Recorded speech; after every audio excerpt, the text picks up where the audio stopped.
যদি বিএনপি শুধু নীরব থাকতো আর জনগণকে আহ্বান জানাইতো যে ভোট বর্জন করেন, শুধু যদি ওনারা গাড়ি না পুড়তো, আগের দিন নির্বাচনের আগে যদি ট্রেনে নাশকতা না করতো এবং বিভিন্ন জায়গায় যদি হামলা না করতো, তাহলে নির্দ্বিধায়। তবে নির্বাচন সুষ্ঠু হয়নি বলে জানায় যুক্তরাষ্ট্র ও যুক্তরাজ্য। এবার বাংলাদেশের নির্বাচন প্রসঙ্গ উঠে আসলো হোয়াইট হাউসের ব্রিফিংয়ে। স্থানীয় সময় বুধবার হোয়াইট হাউসে এই প্রশ্নটা এখন প্রায় সবাই করছে যে নির্বাচন হয়ে গেল, আপনারা যে তত্ত্বাবধায়ক সরকারের জন্য আন্দোলন করলেন, আপনারা যে নির্বাচন প্রতিহত করার বা নির্বাচন বর্জন করার আহ্বান জানালেন, এরপর তো নির্বাচন হয়ে গেল, এখন এটা কি আমাদের পরাজয়?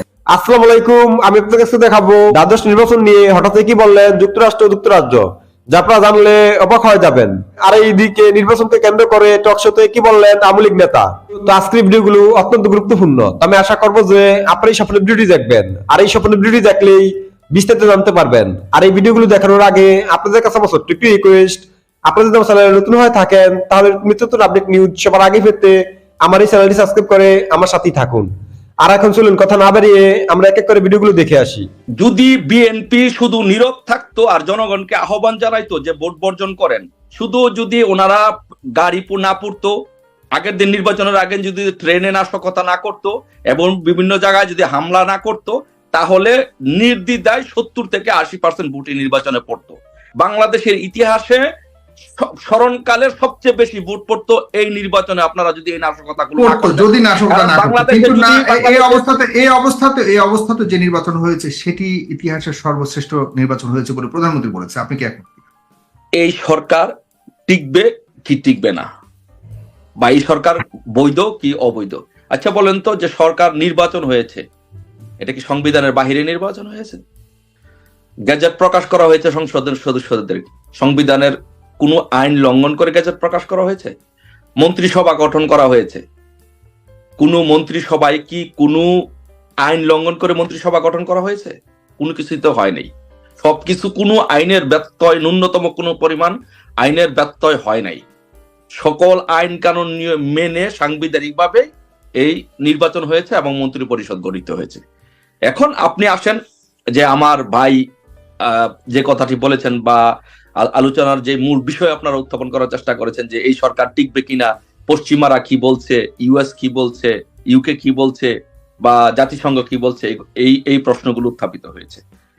আমার প্রশ্ন হচ্ছে, আমার কনসার্ন হচ্ছে যে ভাই, এই বিরোধী দলের রাজনীতি, বিরোধী মহলের রাজনীতি, বিশেষ করে বিএনপির নেতৃত্বাধীন বিরোধী মহলের রাজনীতি ধ্বংসের মূল কারণ হচ্ছে এই বিদেশিদের উপর নির্ভর করা। ওনারা জনগণের সাথে সম্পৃক্ত না হয়ে বিদেশিদের সাথে এবং গুজবের উপর নির্ভর করে ওনারা বাংলাদেশের মানুষকে বিভ্রান্ত করে ক্ষতিগ্রস্ত করছে এবং বাংলাদেশের রাজনীতিটাকে কলুষিত করার চেষ্টা করছে। আমি ছোট্ট একটি গল্প দিয়ে আমি ওনাদেরকে, কিন্তু গল্পের আগে আপনি তো গল্প বলেন সবসময়, ঠিক আছে, কিন্তু গল্পের আগে যদি আমি পাল্টা আপনাকে প্রশ্ন করি, আমি জানি যে হয়তো বিএনপির পক্ষ থেকে একই প্রশ্ন করবে, মানে সরকার বর্তমান আওয়ামী লীগ যে নেতৃত্বে যে সরকার চলছে, যে নির্বাচনটি করলো সরকারের অধীনে, তাদের কোন ধরনের বিদেশ নির্ভরতা আছে কিনা, বা তারা কাদের উপর নির্ভর করে বর্তমান নির্বাচনটা করেছে? বাংলাদেশ সরকার, আওয়ামী লীগ, বিশেষ করে আওয়ামী লীগ এবং বাংলাদেশের যে রাজনৈতিক দলগুলো অংশগ্রহণ করেছে, তারা কোনো দেশের উপর নির্ভর করে অংশগ্রহণ করে নাই। আমরা যারা বিশেষ করে বাংলাদেশ আওয়ামী লীগ, এই দেশের জনগণের উপর নির্ভর করে, আমরা তো বারবার আমাদের প্রধানমন্ত্রী বলেছেন, we don't care anyone, we don't care. মানে এই যে জনগণের উপর নির্ভর করে সরকার নির্বাচন করেছে, জনগণ তো নাকি আপনাদের সাথে ছিল না, 5% ছিল না। যারা যে 41.8% ভোট দিয়েছে, তারা তো ওনাদের দৃষ্টিতে জনগণ না। ওনাদের দৃষ্টিতে জনগণ কে জানেন? হ্যাঁ, ওনাদের দৃষ্টিতে জনগণ কে জানেন? ওনাদের দৃষ্টিতে জনগণ হচ্ছে ইলিয়াস, পিনাকি, কনক সারোয়ার, বিপুনুর, হিরো আলম। আওয়ামী লীগের স্বরাষ্ট্রমন্ত্রীর দৃষ্টিতে জনগণ জানেন? বিভিন্ন জায়গা থেকে গুজব ছড়াবে, আর সেই গুজবের উপরে নির্ভর করে ওনারা আওয়ামী লীগের স্বরাষ্ট্রমন্ত্রীর দৃষ্টিতে জনগণ হচ্ছে ভারতের কথা বাংলার মাটিতে বরদাস্ত করা হবে ওনাদের জনক। মিস্টার শাওনা শুনেন, আমি আপনাকে বলছি, আপনার ভালোর জন্য বলছি, আমার কথাটা একটা গল্প বলি আপনার জন্য। আমি তো বললাম, একটা স্বরাষ্ট্র স্বাধীন বাংলাদেশের স্বরাষ্ট্রমন্ত্রী বলতেছে যে বাংলাদেশের মাটিতে ভারতের বিরুদ্ধে কোনো কথা বললে বরদাস্ত করা হবে না। কিছুদিন আপনি আগে আমার কথা, পররাষ্ট্রমন্ত্রী আপনি আমার বলছিল, গল্প- ভারত তো আমাদের আচ্ছা, স্বামী আচ্ছা, তুল্য। আচ্ছা, শাহনেওয়াজ, আমাদের পৃথিবীতে তো শাহনেওয়াজ, ভারতের শাহনেওয়াজ, স্বামী তুল্য শাহনেওয়াজ, বলেই তো শাহনেওয়াজ, চলে। আচ্ছা, শাহনেওয়াজ, আপনি আমার গল্পটা শাহনেওয়াজ, ওনাকে শোনেন। বলতে দিন, আপনি- ওনাকে বলতে দিন, উনি শেষ করুন। আপনি আমার গল্পটা শোনেন, কিন্তু শুনে আপনি আপনার- গল্পের আগে আমার ওই স্পেসিফিক প্রশ্নটার উত্তর আপনাদের দিলেও হবে, দৃষ্টিতে বলুন আপনি। ভারতের বিরুদ্ধে কোনো কথাই বলা যাবে না। আচ্ছা, আচ্ছা, আমার- ঠিক আছে। আপনার 25 সময় তো টাকা আমি পেঁয়াজ, disturb করি 50 নাই। টাকা, 100 টাকা, 200 টাকা শাহনেওয়াজ, খাওয়াইলেও বলা যাবে না। জি, শাহনেওয়াজ, কোনো আপনার- শাহনেওয়াজ, ওনাকে বলতে দিন। শাহনেওয়াজ, শাহনেওয়াজ, ওনার সময় বাড়বে, আপনি বললে ওনার আপনার সময় সময় তো আমি ডিস্টার্ব করি নাই, শুনেন। জি, আমি বলুন, আমি বলুন। আপনাকে একটা গল্প বলি, পুরো আপনি চিত্রটা আমাদেরকে আপনাদের- বলছেন আমরা গুজবের উপরে নির্ভর করি। আমি সত্যটাই বলছি যে আমাদের স্বরাষ্ট্রমন্ত্রী কি বলছে বাবা, সেটা আমি পাগল তুলে নিয়ে ধরছি আসছে আপনার কোথা সামনে। থেকে, জি, বাবা। ঠিক আছে। জি, পররাষ্ট্রমন্ত্রী কি বলছে জি, সেটা তুলে ধরছি। আচ্ছা, জি, আমরা ঠিক আছে। গুজবের উপর কখনো আচ্ছা, বিশ্বাস করি না। আমরা জনগণের আচ্ছা, সাথে শাহনেওয়াজ, একটু উত্তেজিত করবেন না শাহনাজ, প্লিজ প্রভোগ করবেন না, আমার গল্পটা শোনেন। শোনেন, মোহাব্বত আলীর 7 ছেলে ছিল, বুঝছেন তো। ওই আমাদের দেশে বৃষ্টি হয় না, এক নাগারে 7 দিন বৃষ্টি হয়। তো মোহাব্বত আলী মারা গেছে, তো ওনার 7 ছেলে আছে আর ওনার ওয়াইফ ছিল। তো ওনার ওয়াইফ অসুস্থ অবস্থায় বেডের মধ্যে ছিল। তো 7 দিন যাবত বৃষ্টি হচ্ছে। তো 7 দিন যাবত বৃষ্টি হওয়াতে তো বড় ছেলে মনে করতেছে যে আমি খানা না দিলে কি হবে, ছোট জন্তু খানা দিবে। আরেকজন বলতেছে যে আমি খানা না দিলে কি হবে, এরপরে ছোট জন্তু দিবে। এরকম করে 7 জনই ভাবতেছে যে আমার কোনো না কোনো ভাই তো আমার মাকে খাবার দিবে, কিন্তু মা কিন্তু অসুস্থ বেডে। 7 দিন চলে গেল, কোনো ছেলেই মাকে খাবার দেয় নাই। 7 দিন পরে বৃষ্টি যখন থামলো, ওই ঘরের মধ্যে গিয়ে দেখে যে মা মৃত। এই যে একজন আরেকজনের উপর নির্ভর করে, আরেকজন আরেকজনের উপর নির্ভর করে। তো বিএনপির রাজনীতি মোহাব্বত আলীর স্ত্রীর মতো বাংলাদেশে মারা গেছে, মৃত। কারণ বিএনপি মনে করছে যে আন্দোলন, প্লিজ, বিএনপির আন্দোলন হচ্ছে মোহাব্বত আলীর স্ত্রীর মতো হয়েছে, যে যুক্তরাষ্ট্র বিএনপিকে কিছু করে দিবে। দ্বাদশ জাতীয় সংসদ নির্বাচন অনুষ্ঠিত হয়েছে 7 জানুয়ারি। ইতোমধ্যে জয়ী সংসদ সদস্যরা শপথ গ্রহণ করেছেন। মন্ত্রিসভার তালিকাও প্রকাশ করা হয়েছে।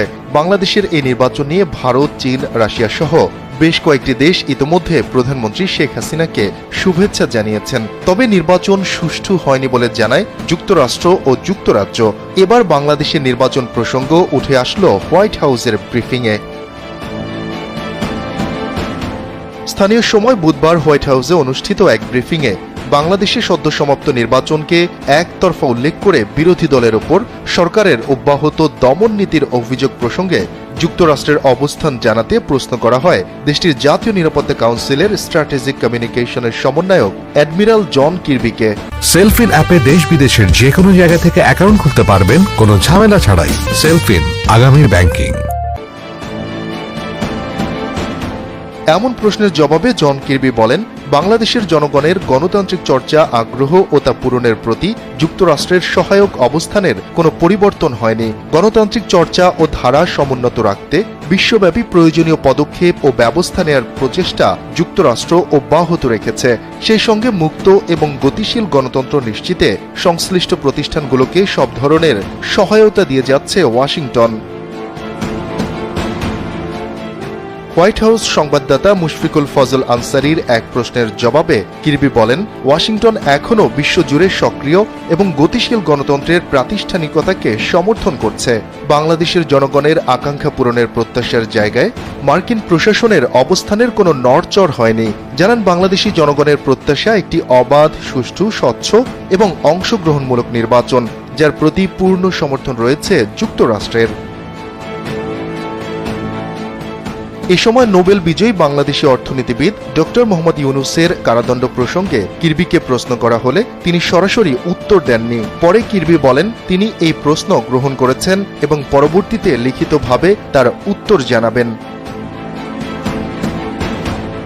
এর আগে দ্বাদশ জাতীয় সংসদের সংখ্যাগরিষ্ঠ সদস্যদের আস্থাভাজন সংসদ সদস্য শেখ হাসিনাকে প্রধানমন্ত্রী পদে নিয়োগের সিদ্ধান্ত দিয়ে তার নেতৃত্বে নতুন মন্ত্রিসভা গঠনের জন্য সম্মতি দেন রাষ্ট্রপতি মোহাম্মদ শাহাবুদ্দিন। পরে জারি করা হয় প্রজ্ঞাপন।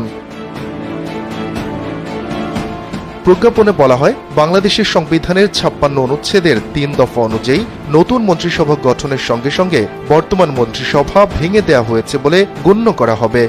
এই প্রশ্নটা এখন প্রায় সবাই করছে যে নির্বাচন হয়ে গেল, আপনারা যে তত্ত্বাবধায়ক সরকারের জন্য আন্দোলন করলেন, আপনারা যে নির্বাচন প্রতিহত করার বা নির্বাচন বর্জন করার আহ্বান জানালেন, এরপর তো নির্বাচন হয়ে গেল, এখন এটা কি আমাদের পরাজয়? সত্যিকার অর্থে বলতে গেলে যে আমরা তত্ত্বাবধায়ক সরকারের দাবি আদায় করতে পারিনি, এটা সত্য।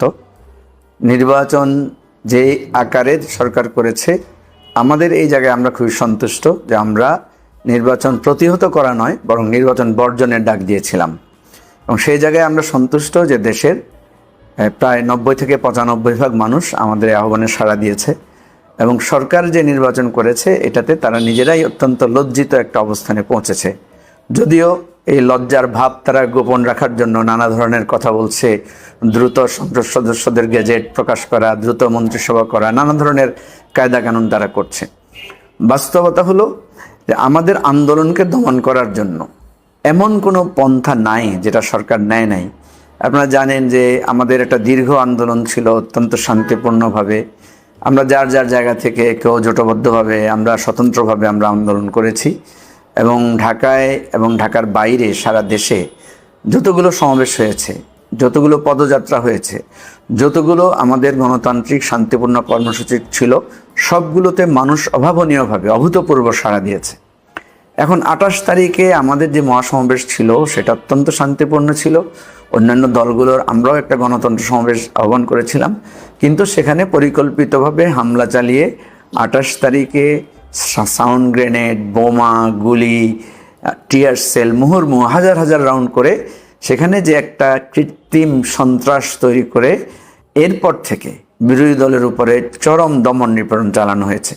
এবং এটা দেশবাসী জানে যে মির্জা ফখরুল সহ শীর্ষ পর্যায়ের নেতাদেরকে গ্রেফতার করা হয়েছে, প্রায় 30,000-এর মতো নেতাকর্মীকে আটক করা হয়েছে, গ্রেফতার করা হয়েছে, মিথ্যা মামলা দেওয়া হয়েছে, গায়েবী মামলা দেওয়া হয়েছে। এবং এরপরে শুরু হলো আপনার প্রায় 1,000-এর মতো নেতাকর্মীকে রায় দেওয়া শুরু হয়ে গেল। পুরনো মামলাগুলো এনে রাত 10টা, 11টা, 12টা পর্যন্ত কোর্ট চালিয়ে একসাথে লোকদেরকে রায় দেওয়া শুরু করলো। অর্থাৎ বিরোধী মত এবং পন্থাকে একেবারে দমন করে দেওয়ার চেষ্টা করা হলো। আমি আশা করছি যে আপনারা সম্পূর্ণ ভিডিওটি দেখেছেন। আপনাদের যদি বিষয়টি নিয়ে কোনো মতামত থাকে আমাকে অবশ্যই কমেন্টে জানাবেন। আর আপনারা যদি আমার চ্যানেলে নতুন হয়ে থাকেন তাহলে আমার এই চ্যানেলটি সাবস্ক্রাইব করে আমার সাথেই থাকুন। তো দেখা হচ্ছে পরবর্তী ভিডিওতে। সেই পর্যন্ত সবাই ভালো থাকবেন, সুস্থ থাকবেন। আল্লাহ হাফেজ।